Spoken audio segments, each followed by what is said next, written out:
Hello friends, स्वागत है हमारे यूट्यूब चैनल पे। आज इस वीडियो में ज्ञान बिंदु जेएस एकेडमी का Bihar police special Indian history देखने वाले हैं, जिसमें तीनों पार्ट से क्वेश्चन दिया गया है, चाहे वो एंशिएंट हिस्ट्री हो या फिर मिडिएवल या फिर मॉडर्न। आज हम लोग इस वीडियो में देखेंगे एंशिएंट हिस्ट्री, प्राचीन भारत के इतिहास को, जिसमें टोटल प्रश्न जो दिए गए 434 प्रश्न दिए गए हैं। तो चलिए इसे स्टार्ट करते हैं। मैं प्रयास करूँगी कंप्लीट करवाने का।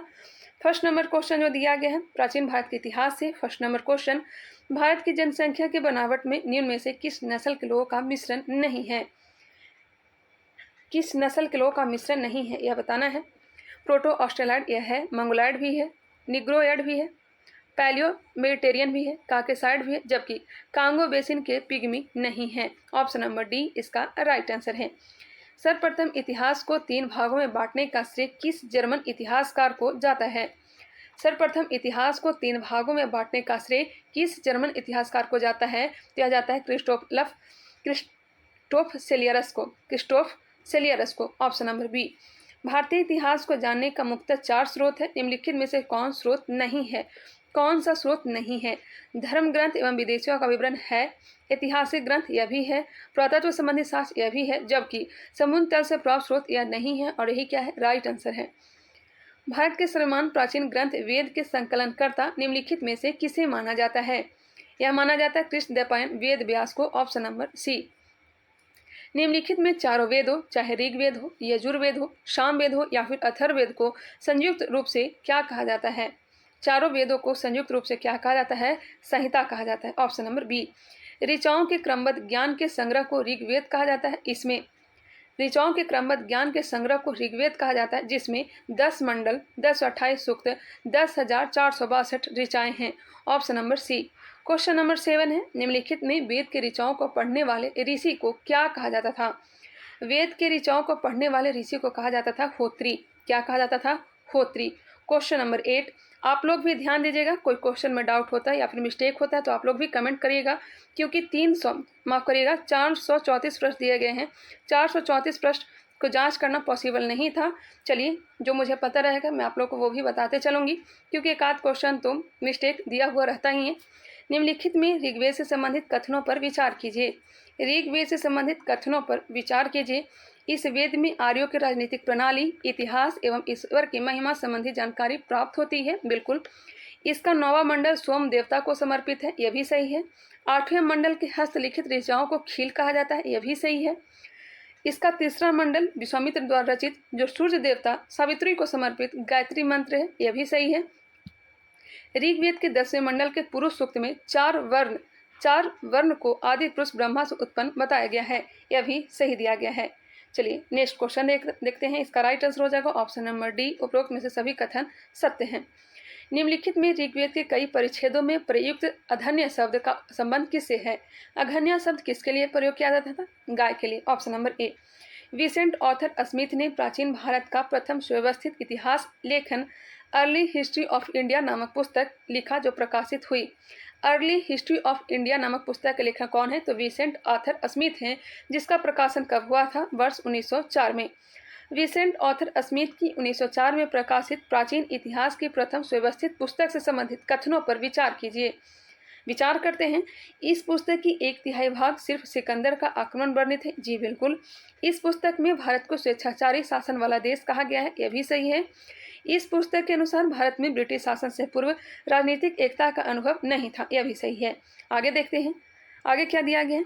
इस पुस्तक को मैग्नम पब्लिशिंग हाउस ने छापा है। यह गलत है।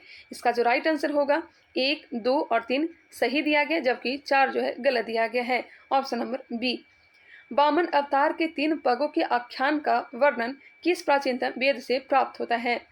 वामन अवतार के 3 पगों के आख्यान का वर्णन किस प्राचीनतम वेद से प्राप्त होता है? बताइएगा।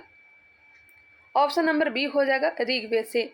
निम्नलिखित में ऋग्वेद में कितने ऋचाएं इंद्र एवं अग्नि को समर्पित है? इंद्र को समर्पित है 250 और अग्नि को समर्पित है 200। ऑप्शन नंबर ए बिल्कुल राइट आंसर है। सर्वाधिक जो वर्णन किया गया इंद्र। निम्नलिखित में किस ग्रंथ में यज्ञों के नियमों एवं विधि विधानों की जानकारी प्राप्त होती है? यज्ञों के नियमों एवं विधि विधानों की जानकारी यजुर्वेद से। अभी तक क्वेश्चन सारे के सारे सही दिए गए हैं। सामवेद से संबंधित कथनों पर विचार कीजिए। कौन से कथन सही दिए गए हैं? बताइएगा, कौन से कथन सही दिए गए हैं सामवेद से? इसमें 1810 सूक्त हैं जो ऋग्वेद से लिए गए। जी बिल्कुल। इसके पाठकर्ता को उद्गाती कहा जाता है, यह भी सही है। उद्गाता कहा जाता है, क्या कहा जाता है? उद्गाता कहा जाता है। इस वेद में मुख्यतः यज्ञों के समय गाए जाने वाले ऋचाओं का संकलन है।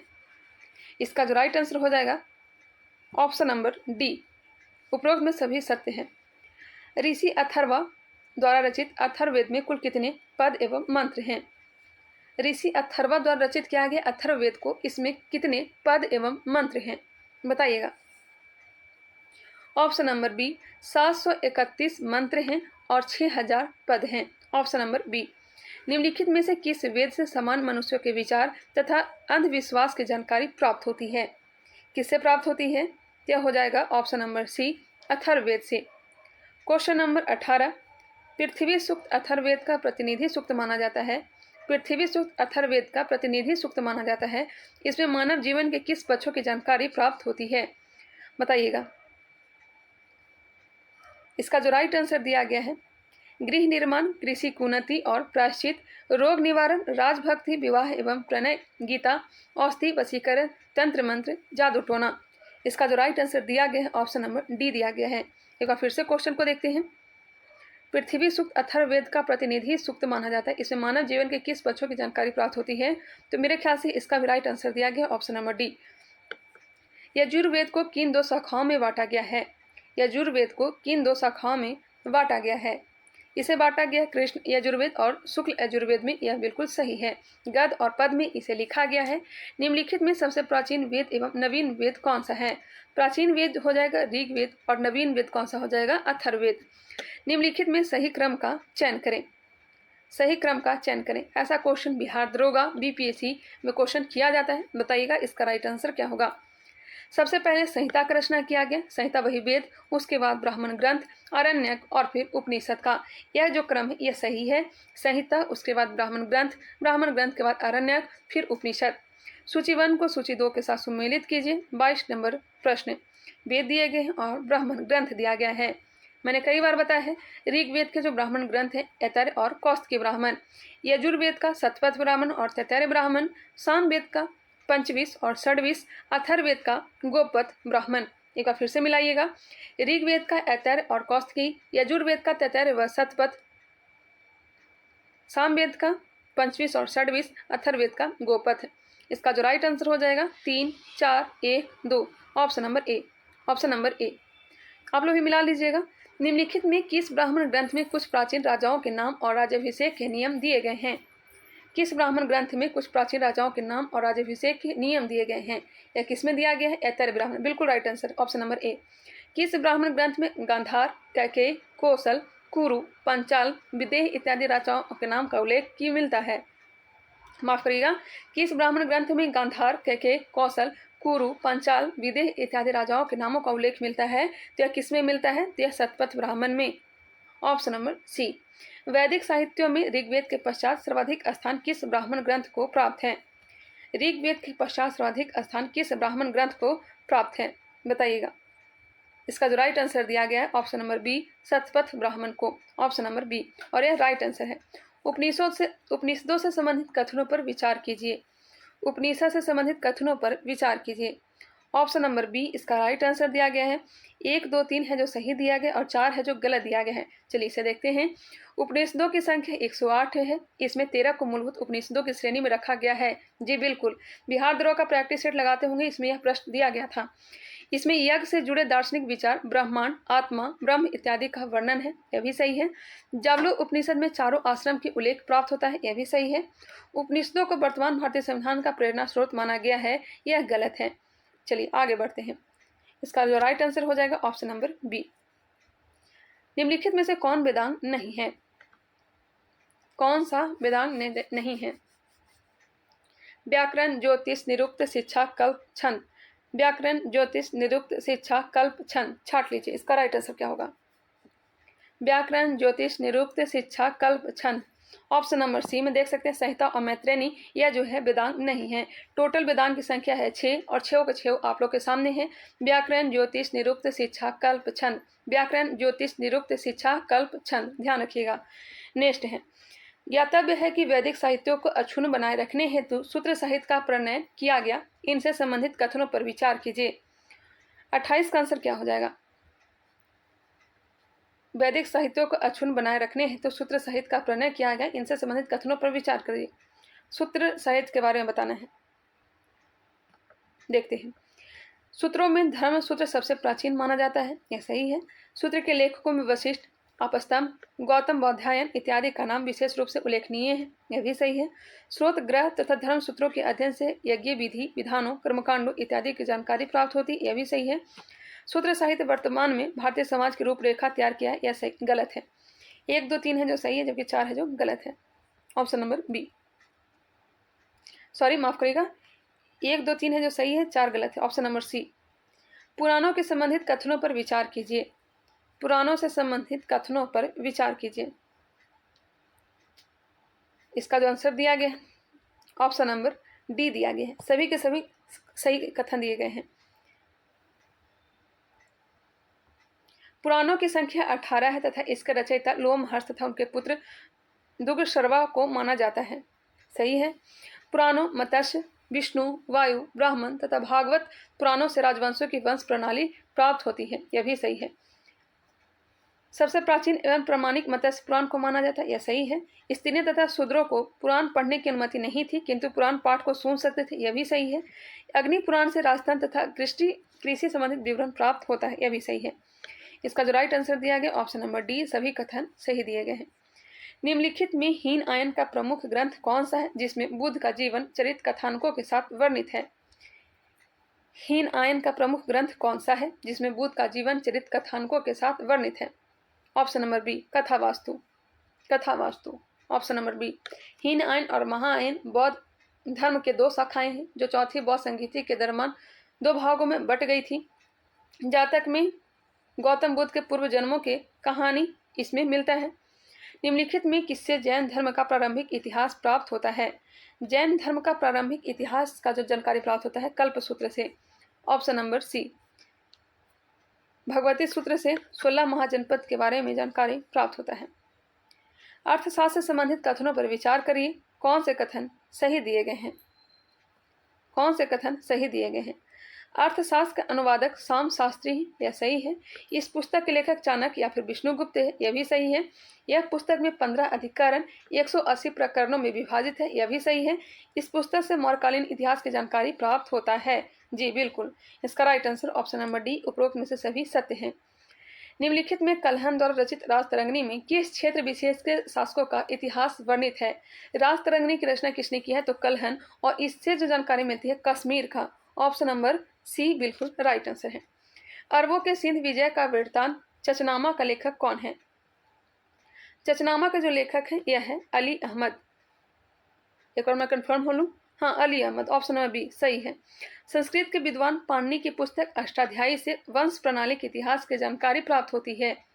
संस्कृत के विद्वान पाणिनि की पुस्तक अष्टाध्यायी से किस वंश के इतिहास की जानकारी प्राप्त होती है? पाणिनि किसके दरबार में रहते थे बताइएगा? किसके दरबार में रहते थे? पाणिनि किसके दरबार में रहते थे बताइएगा? मौर्य से पूर्व तथा मौर्य काल के बारे में। ऑप्शन नंबर बी इसका राइट आंसर हो जाएगा। ऑप्शन के अकॉर्डिंग ऑप्शन नंबर बी बिल्कुल राइट आंसर है।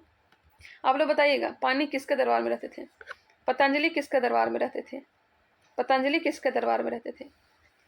कात्यायन कृत गार्गी संहिता में किस विषय वस्तु की जानकारी प्राप्त होती है?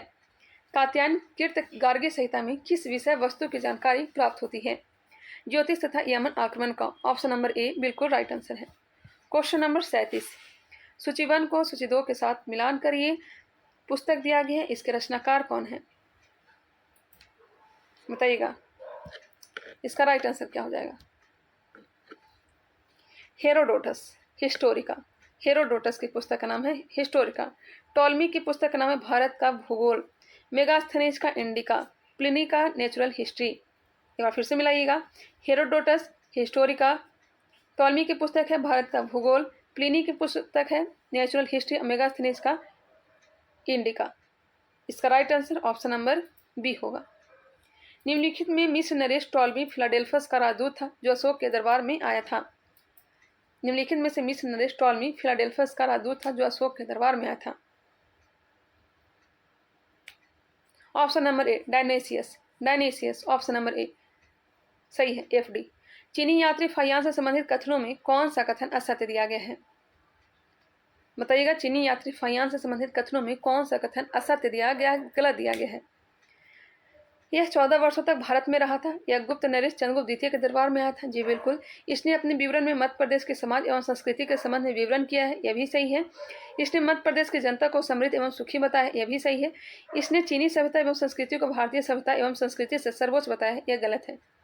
Option number D. Question number 40, निम्नलिखित में से किस यात्री ने 518 में भारत आगमन पर 3 वर्षों तक बौद्ध धर्म की प्राप्तियां एकत्रित किया था?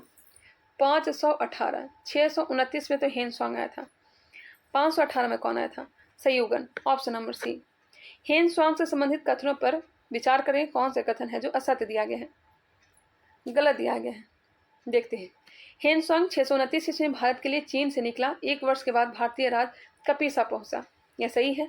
वह हर्षवर्धन के काल में भारत आया, 15 वर्षों तक भारत में रुका, 645 ईस्वी में वापस चीन चला गया। जी बिल्कुल, ये भी सही है।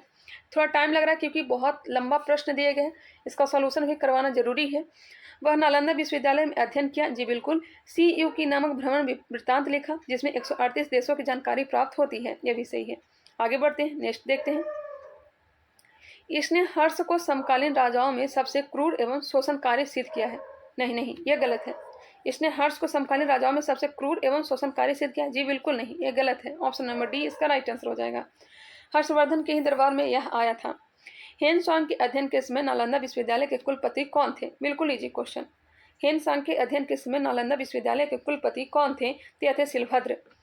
अलबरूनी नामक लेखक जो मोहम्मद गजनवी के साथ भारत आया था, इससे संबंधित असत्य कथन कौन सा है? अलबरूनी किसके साथ आया था? मोहम्मद गजनवी के साथ आया था। इससे संबंधित असत्य कथन को बताना है अलबरूनी के बारे में। अलबरूनी ख्वारिज्म या खीव आधुनिक तुर्कमेनिस्तान का रहने वाला था। जी बिल्कुल। इसकी कृति किताब उल हिंद या तहकीक हिंद है। जी हाँ। यह पुस्तक धर्म, राजनीति, समाज, मापतंत्र इत्यादि सहित 80 अध्यायों में विभाजित है, यह भी सही है। इसने अपने लेखों में भारतीय सामाजिक परंपरा को निकृष्ट कोटि का घोषित किया है, यह गलत है और यही क्या है? राइट आंसर है। क्वेश्चन नंबर 44, इब्न बतूता से संबंधित कथनों पर विचार कीजिए। मेरे ख्याल से अभी तक क्वेश्चन जो सारे दिए गए थे उसका आंसर सही ही दिया गया था। विविध वाले टॉपिक में कुछ प्रश्न जो थे यह गलत दिए गए थे, मैंने चेक नहीं किया था।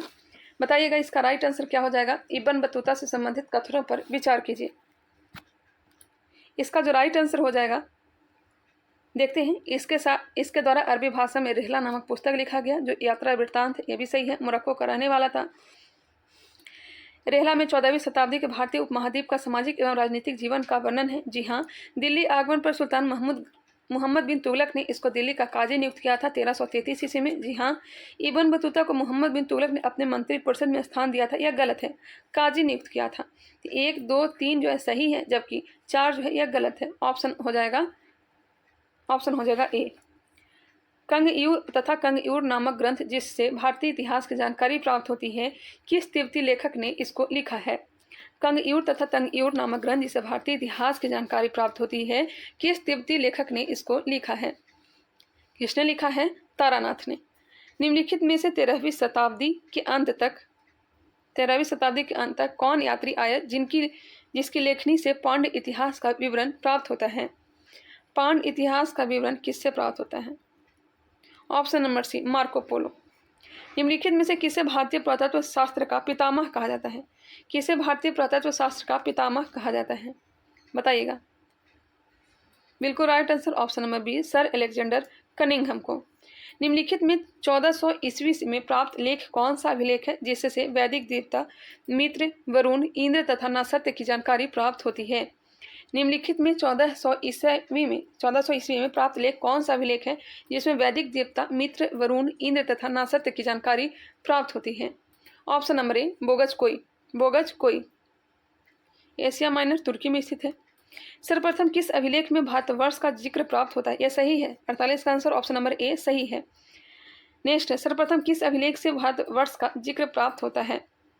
भारतवर्ष का जो जिक्र किया गया है सबसे पहले हाथी गुफा अभिलेख में, जिसका निर्माण राजा खारवेल ने करवाया था। बिल्कुल right answer option number C, बिल्कुल राइट आंसर है। भारत में होने वाले हून आक्रमण की जानकारी किस अभिलेख से प्राप्त होता है? हून आक्रमण जो हुआ था गुप्त वंश स्कंद गुप्त के समय हूनों के आक्रमण के कारण ही गुप्त वंश समाप्त हुआ था। इसकी जानकारी किस अभिलेख से प्राप्त होता है? भीतरी स्तंभ लेख से। ऑप्शन नंबर ए भीतरी स्तंभ लेख से। एरन अभिलेख जो है यह भानुगुप्त का है। मिलान करिए, मिलान करने के लिए दिया गया है। भीतरी अभिलेख हून आक्रमण, एरन अभिलेख से, एरन अभिलेख भानुगुप्त के एरन अभिलेख से सती प्रथा के बारे में जानकारी मिलती है। मदसौर अभिलेख से दुर्भीज की जानकारी, रेशम बुनकरों की जानकारी, मदसौर अभिलेख से रेशम बुनकरों की जानकारी मिलती है, रेशम बुनकरों की श्रेणी के बारे में। सहगौर अभिलेख से दुर्भीज की जानकारी। इसका जो राइट आंसर हो जाएगा ऑप्शन नंबर ए होगा। नेक्स्ट क्वेश्चन है, सर्वप्रथम सिक्कों पर लेख लिखने का कार्य किन शासकों ने प्रारंभ किया था? सर्वप्रथम सिक्कों पर लेख लिखने का कार्य सर्वप्रथम किसने किया था? यवन शासकों ने। सूची 1 को सूची 2 के साथ मिलान करिए। कलिंग राजा खारवेल का जो हो जाएगा, कलिंग राजा खारवेल का हाथी गुफा अभिलेख तिथि रहित अभिलेख है। गौतमी बलश्री का कौन सा अभिलेख है? जूनागढ़ अभिलेख किसका है? रुद्रदामन का है। देखते हैं। नासिक अभिलेख जो है अभी गौतमी बलश्री को देखे उसी का है। रुद्रदामन का भी हमने देखा, रुद्रदामन का 1 मिनट। जूनागढ़ अभिलेख जो गिरनार गुजरात में स्थित है। समुद्रगुप्त प्रयाग स्तंभ लेख। इसका जो राइट आंसर होगा ऑप्शन नंबर ए हो जाएगा। मिला लीजिएगा। नेक्स्ट है, अभिलेखों के अध्ययन को क्या कहा जाता है? अभिलेखों के अध्ययन को क्या कहा जाता है? इसे कहते हैं इपिग्राफी, इपिग्राफी। नेक्स्ट है, मिलान कीजिए सूची 1 को सूची 2 के साथ। ये होल अभिलेख से, ये होल अभिलेख किसका है? ये बताइए, ये होल अभिलेख किसका है? पुलकेशिन द्वितीय का है। पुलकेशिन द्वितीय ने हर्षवर्धन को पराजित किया था, उसके बारे में जानकारी मिलती है। मदसौर अभिलेख, मदसौर अभिलेख किसका है? यह हो जाएगा मालवा नरेश यशोवर्मन का, मालवा नरेश यशोवर्मन का। भीतरी एवं जूनागढ़ अभिलेख, भीतरी एवं जूनागढ़ स्कंद गुप्त का। देवपाड़ा अभिलेख बंगाल शासक विजय सेन का। 2, 1, 4, 3 ऑप्शन नंबर ए। निम्नलिखित में ग्वालियर अभिलेख का संबंध किस शासक से है? ग्वालियर अभिलेख का संबंध किस शासक से है? प्रतिहार नरेश भोज से। बिल्कुल राइट आंसर है ऑप्शन नंबर सी। मिलान करिए। स्वर्णभूमि वर्तमान नाम म्यांमार। स्वर्णभूमि का वर्तमान नाम क्या है? म्यांमार है। कंबोज, कंबोज कंबोडिया, कंबोज कंबोडिया वर्तमान नाम। Swarnadweep Malay, Swarnadweep Malay, Malay का प्राचीन जो नाम था यह स्वर्णद्वीप था। जावा यवद्वीप, जावा यवद्वीप ऑप्शन नंबर बी। आप लोग भी मिला लीजिएगा, ऑप्शन नंबर बी बिल्कुल राइट आंसर है। क्वेश्चन नंबर 58, जिस कालखंड का लिखित विवरण उद्धत नहीं है उसे कहा जाता है? जिस कालखंड का लिखित विवरण उद्धत नहीं है उसे कहते हैं प्रागैतिहासिक काल। ऑप्शन नंबर ए प्रागैतिहासिक काल। जिसमें लिखा गया पढ़ा नहीं जा सका है आदि ऐतिहासिक काल, लिखा गया पढ़ा गया ऐतिहासिक काल। पंचायन मंदिर निर्माण शैली है, पंचायतन मंदिर निर्माण शैली है। अब मुख्य मंदिर 4 अन्य मंदिरों से घिरा हो पंचायतन कहलाता है। जिनमें से कौन पंचायत मंदिर शैली मंदिर नहीं है? पंचायत मंदिर शैली का उदाहरण कौन सा नहीं है? ऑप्शन नंबर डी जो है ये पंचायतन मंदिर नहीं है। काकदेव मंदिर पलामू यह गलत है, जबकि कंदरिया महादेव जो खजुराहो में है, ब्रह्मेश्वर मंदिर भुवनेश्वर में है, लक्ष्मण मंदिर खजुराहो में है। निम्नलिखित में से आ का आविष्कार पुरापाषाण काल में तथा पहिया का आविष्कार किस कालखंड में हुआ? आ का आविष्कार तो पुरापाषाण काल में हो गया था, हालांकि इसका यूज प्रारंभ हुआ था नवपाषाण काल में। पहिया का आविष्कार किस कालखंड में हुआ था यह बताना है। पहिया का जो आविष्कार हुआ था यह हुआ था नवपाषाण काल में। मनुष्य ने अस्थायी निवास की प्रवृत्ति नवपाषाण काल में उद्धत हुई, तब उसने सबसे पहले किस पशु को पालतू बनाया? जी बिल्कुल, यह इजी क्वेश्चन है, ऑप्शन नंबर डी कुत्ता को। मनुष्य ने सर्वप्रथम तांबा धातु का प्रयोग किया था, उसके द्वारा बनाया जाने वाला औजार कुल्हाड़ी किस स्थान से प्राप्त हुआ था?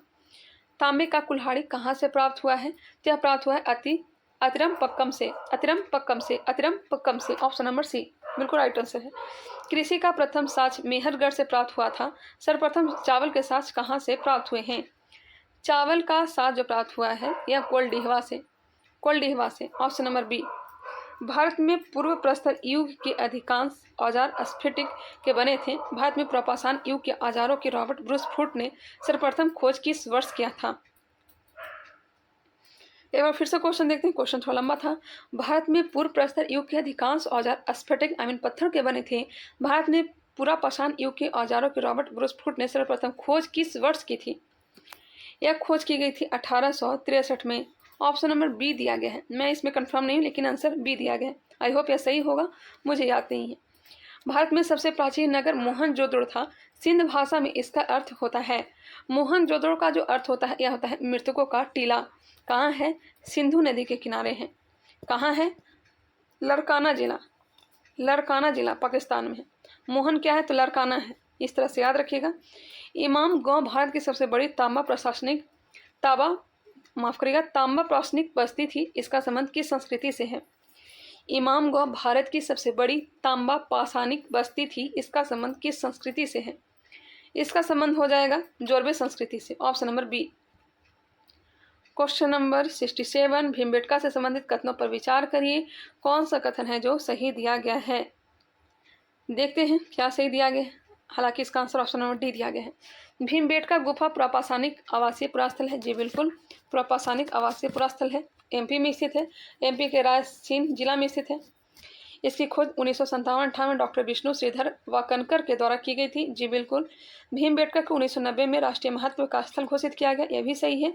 जुलाई 2003 में भीमबेटका को यूनेस्को ने विश्व धरोहर स्थल घोषित किया था। यह भी सही है। Option number D. तिथि निर्धारण की विधि कार्बन 14 की खोज अमेरिकी रसायन वैज्ञानिक वी.एफ. लीवी ने किस वर्ष किया था?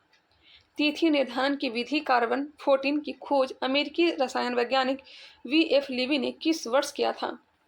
ऑप्शन नंबर सी, वर्ष 1946 में। ऑप्शन नंबर सी दिया गया है। संस्कृति और बर्तन दिए गए हैं। मालवा काला तथा लाल रंग के बर्तन हुआ करते थे, जिसे मृदभांड कहते हैं। नेक्स्ट क्वेश्चन है, 1 मिनट। मालवा का हो जाएगा काला तथा लाल। हाँ, ये सही है। बुर्ज होम का धूसर, जोखे लाल, पूर्वी पन्नापाषाण चमकीला धूसर। सही है। ऑप्शन नंबर ए। नेक्स्ट क्वेश्चन है, सूची 1 को सूची 2 के साथ मिलान करिए। सुतकांगेडोर दास नदी के किनारे है। मांडा चिनाब नदी के किनारे में कश्मीर में। दायमाबाद महाराष्ट्र गोदावरी नदी। आलमगीरपुर हिंडा नदी। यह सही है। 1 2 3 4 इसका राइट आंसर होगा ऑप्शन नंबर ए। सिंधु घाटी सभ्यता की प्रथम साइट कौन है जिसे यूनेस्को ने 2021 में विश्व विरासत स्थल की सूची में शामिल किया है? 2021 में विश्व विरासत स्थल की सूची में शामिल किसे किया गया है? धौलावीरा को। धौलावीरा 3 भागों में बांटा गया था। स्टेडियम का यहाँ प्रमाण मिला है। जल निकासी की उत्तम व्यवस्था कहाँ है? गुजरात में। नेक्स्ट है, स्वतंत्रता प्राप्ति के पश्चात सिंधु घाटी सभ्यता के सर्वाधिक स्थल किस राज्य में खोजे गए हैं? गुजरात में। ऑप्शन नंबर बी बिल्कुल राइट आंसर है। मेरा हिस्ट्री सही है, इस कारण से कोई क्वेश्चन ही गलत हो सकता है, बाकी आंसर सही में मैं बताऊंगी, क्योंकि मेरा हिस्ट्री बहुत ही अच्छा है, मुझे विश्वास है। चलिए आगे बढ़ते हैं। कोई क्वेश्चन मिस्टेक हो भी सकता है, ऐसा भी नहीं है कि 100% सही ही हो। आप लोग कमेंट करिएगा जहाँ पे आप लोग को मिस्टेक होता है या फिर डाउट होता है। सिंधु घाटी सभ्यता का सबसे बड़ा स्थल मोहनजोदड़ो है, जबकि भारत में सबसे बड़ा स्थल कौन सा है? सबसे बड़ा तो मोहनजोदड़ो है, जबकि भारत में सबसे बड़ा कौन सा है? तो यह है राखीगढ़ी। ऑप्शन नंबर, भारत में सबसे बड़ा स्थल कौन सा है? ऑप्शन नंबर सी दिया गया है, धौलावीरा। मेरे ख्याल से गलत है, क्योंकि राखीगढ़ी होना चाहिए। एक बार इसे आप लोग कंफर्म करेंगे, क्योंकि मैंने राखीगढ़ी को पढ़ा है। राखीगढ़ी कहाँ है? तो यह हरियाणा में है। इसे आप लोग एक बार कंफर्म करेंगे। ऑप्शन दिया गया है सी।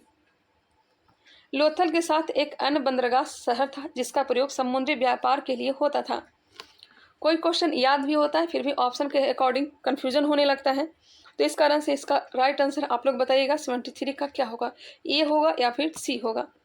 लोथल के साथ एक अन्य बंदरगाह शहर था जिसका प्रयोग समुद्री व्यापार के लिए होता था। लोथल के साथ एक अन्य बंदरगाह शहर था जिसका प्रयोग समुद्री व्यापार के लिए होता था। वह शहर कौन सा है? सुरकोटदा। यहाँ से घोड़े का साक्ष्य प्राप्त हुआ है। ऑप्शन नंबर सी बिल्कुल राइट आंसर है। यह पाकिस्तान में स्थित है। सिंधु घाटी सभ्यता में अग्निकुंड के साथ लोथल के अलावा अन्य किस स्थान से प्राप्त हुआ है? लोथल में तो प्राप्त हुआ ही है, इसके साथ साथ कहाँ से प्राप्त हुआ है? कालीबंगा से, बिल्कुल राइट आंसर है। Option number C Kalibangan. Ghaggar नदी के किनारे, कहाँ? राजस्थान में। मोहनजोड़ से प्राप्त एक शिल मुहर पर 3 मुख वाले देवता पशुपतिनाथ की मूर्ति प्राप्त हुई है। उनके चारों तरफ कौन कौन से जानवर के चित्र प्राप्त हुए हैं? हाथी का, गैंडा का, चीता का और भैंस का। Option number B.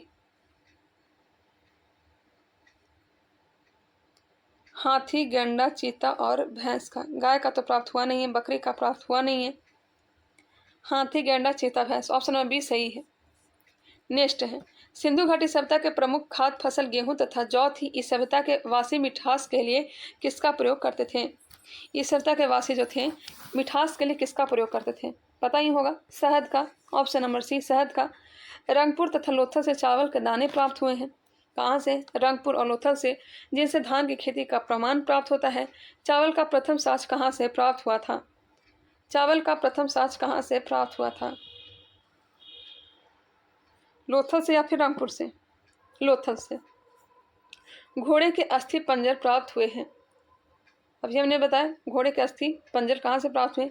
सुरकोटदा से तो प्राप्त हुए ही हैं, इसके साथ साथ कालीबंगा से और लोथल से भी। ऑप्शन के अकॉर्डिंग ए दिया गया है। सिंधु काल में तौल की इकाई का अनुपात क्या था? बिल्कुल इजी क्वेश्चन। तौल की इकाई जो था यह 16 के अनुपात का होता था, 16 के अनुपात का। मेसोपोटामिया के अभिलेख में वर्णित मेलुहा शब्द का अभिप्राय क्या है? मेलुहा, मेसोपोटामिया में मेलुहा शब्द अंकित किया गया है अपने हड़प्पा सभ्यता के लिए। हड़प्पा सभ्यता तो दिया गया नहीं है, जबकि सिंधु सभ्यता है, तो इसका राइट आंसर ऑप्शन बी बिल्कुल राइट आंसर है। सिंधु घाटी सभ्यता का शासन किसके हाथों में था? बताइएगा, किसके हाथों में था शासन व्यवस्था? वणिक वर्ग के हाथों में, बिल्कुल राइट आंसर, वणिक वर्ग के हाथों में। नेक्स्ट मिलान करिए, प्रदेश और आयातित वस्तुएं दिया गया है। देखिए, तांबा खेतड़ी बलूचिस्तान और ओमान से, चांदी अफगानिस्तान और ईरान से, सोना कर्नाटक, रूस और अफगानिस्तान से, और गोमेद सौराष्ट्र से। फिर से देखिएगा, तांबा का आयात होता था खेतड़ी बलूचिस्तान ओमान से, चांदी का आयात अफगानिस्तान और ईरान से, सोना कर्नाटक, ईरान और अफगानिस्तान से, गोमेद का आयात होता था सौराष्ट्र से। गोमेद क्या है मुझे नहीं मालूम, चलिए आगे बढ़ते हैं। इसका जो राइट आंसर होगा ऑप्शन नंबर ए हो जाएगा, 83 का ए। नेक्स्ट क्वेश्चन है, सिंधु घाटी सभ्यता के लोग किन वस्त्रों का प्रयोग करते थे? सिंधु घाटी सभ्यता के लोग किन वस्त्रों का प्रयोग करते थे? सूती ऊनी वस्त्र। सूती वस्त्र का जो साक्ष्य मिला है मोहनजोदड़ो से, मोहनजोदड़ो से, तो सूती वस्त्र और ऊनी वस्त्र का प्रयोग करते थे।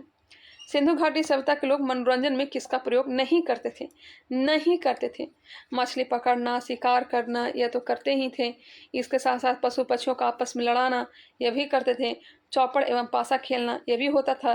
जबकि ध्रुव कीड़ा का प्रयोग करना यह नहीं करते थे। ऑप्शन नंबर डी बिल्कुल राइट आंसर है। क्वेश्चन नंबर 86, सैंधव समाज में समानता, सैंधव समाज में समानता मातृसत्तात्मक व्यवस्था थी। बिल्कुल मातृसत्तात्मक व्यवस्था थी। वही वैदिक समाज में पितृसत्तात्मक व्यवस्था थी। सिंधु घाटी सभ्यता से किसकी प्राप्ति नहीं हुई है? बताइएगा, सिंधु घाटी सभ्यता से किसकी प्राप्ति नहीं हुई है? वेश्यावृत्ति एवं प्रथा प्रथा ये तो था ही है। सबों का युगल समाधि समाधान प्रथा यह भी प्राप्त हुआ है लोथा से। आग में पकी हुई टेराकोटा यह भी सही है। तलवार नामक अस्त्र आपने सुना होगा, सिंधु घाटी के लोग मतलब युद्ध से परिचित नहीं थे, तो तलवार कहाँ से आ गया? Option number D.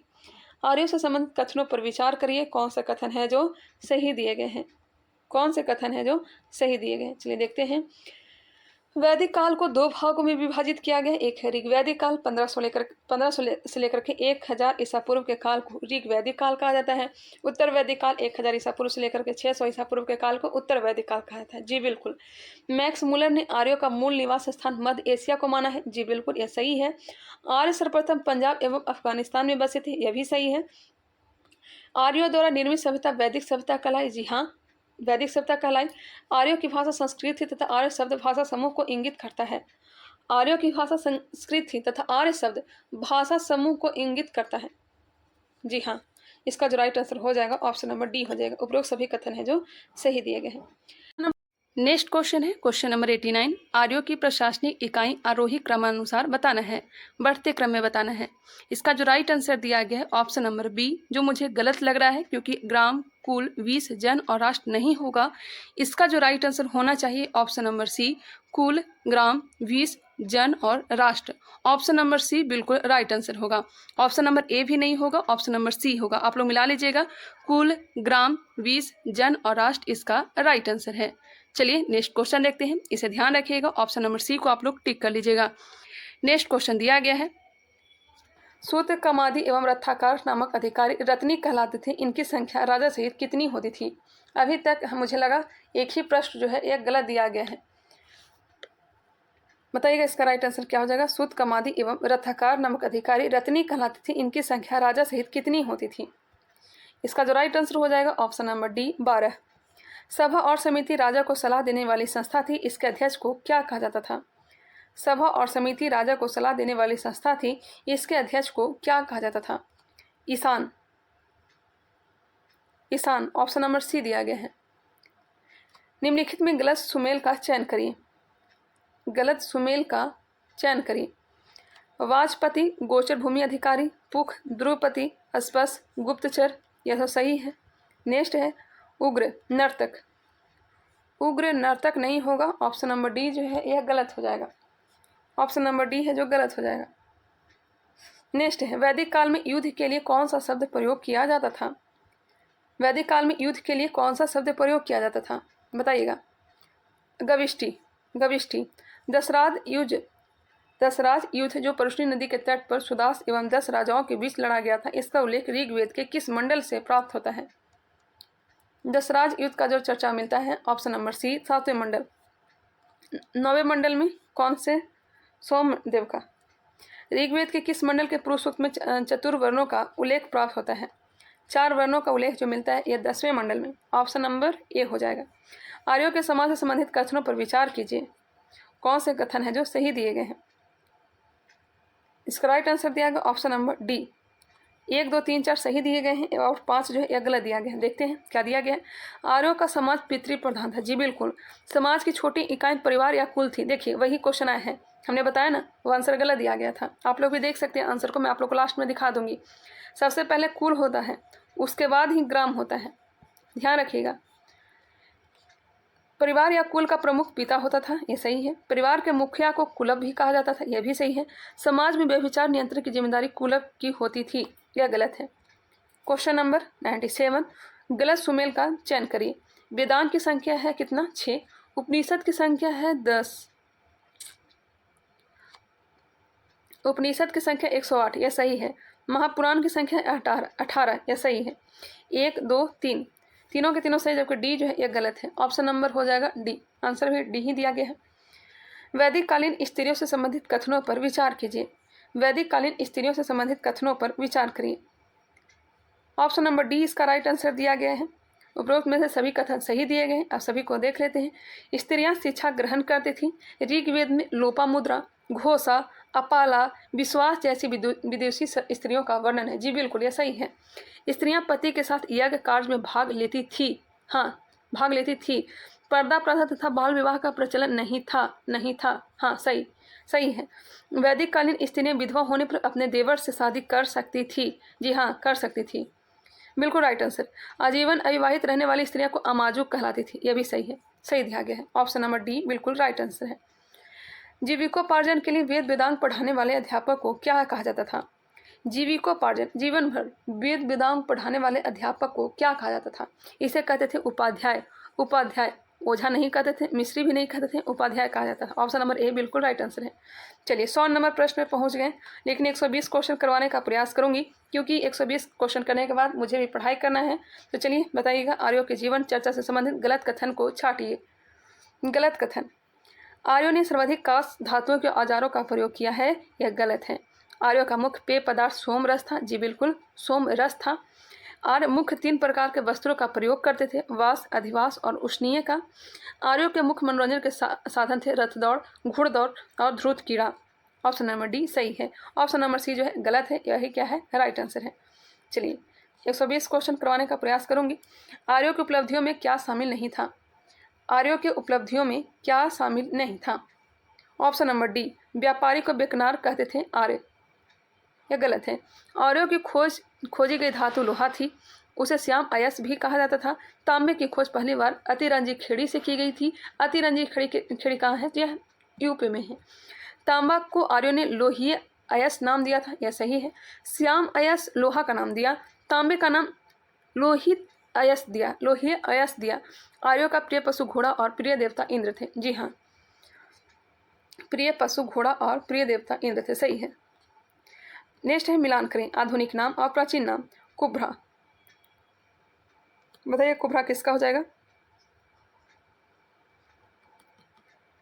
इसका जो राइट आंसर हो जाएगा ऑप्शन नंबर ए होगा। ऑप्शन नंबर ए देखते हैं।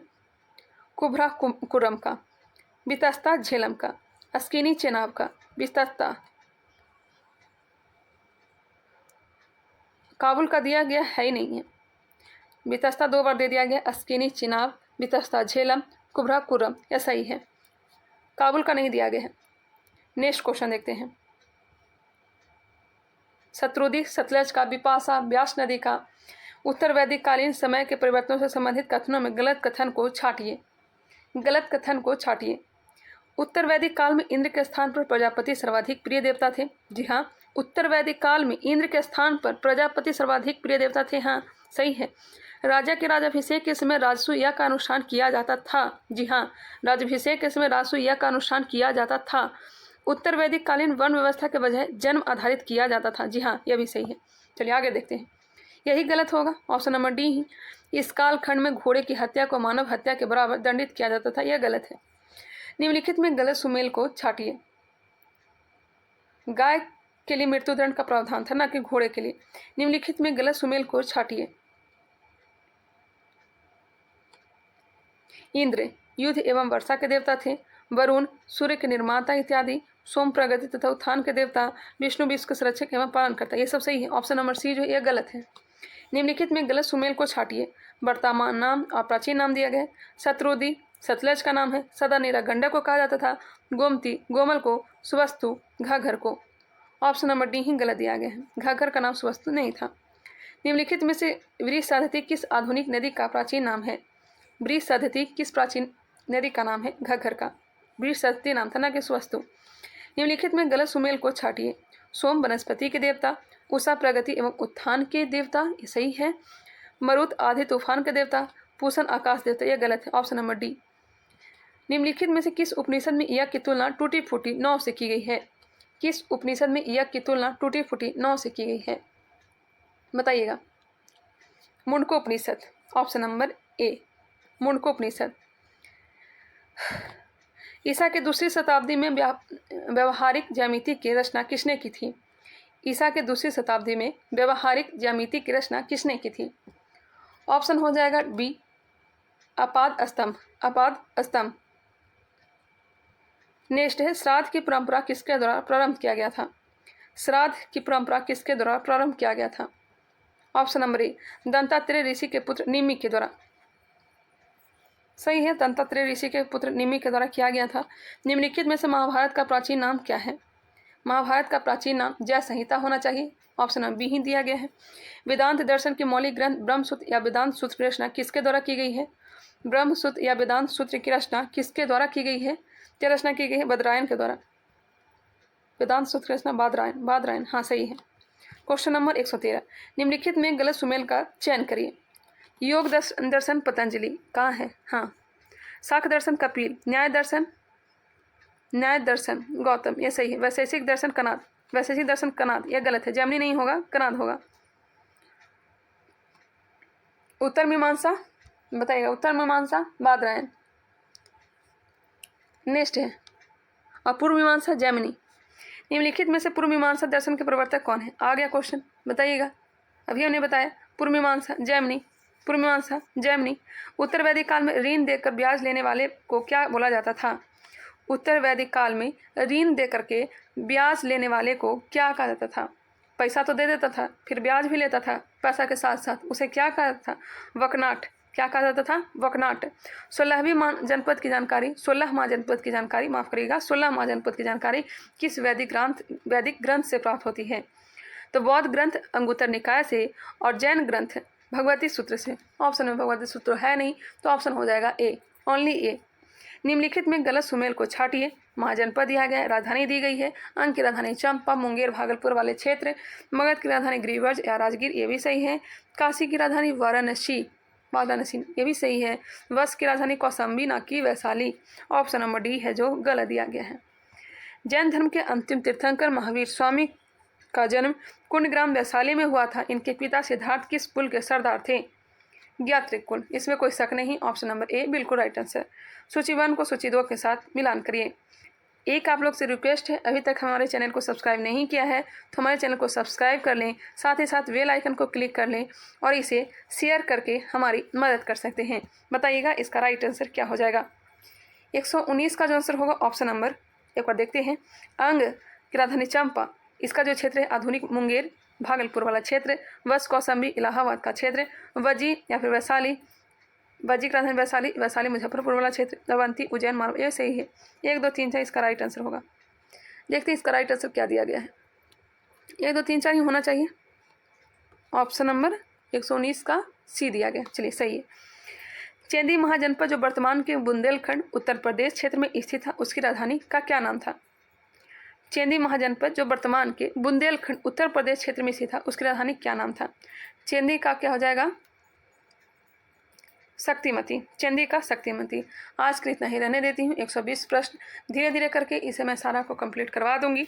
चलिए मिलते हैं नेक्स्ट वीडियो में। आई होप ये वीडियो आप लोग को पसंद आया होगा। थोड़ा सा भी आप लोग के लिए मेहनत किए होंगे तो हमारे चैनल को सब्सक्राइब कर लेंगे अगर अभी तक नहीं किया है तो, और लाइक ज़रूर करेंगे। अगर नहीं पसंद आया तो आप लोग अनलाइक भी कर सकते हैं। चलिए मिलते हैं नेक्स्ट वीडियो में, तब तक के लिए धन्यवाद।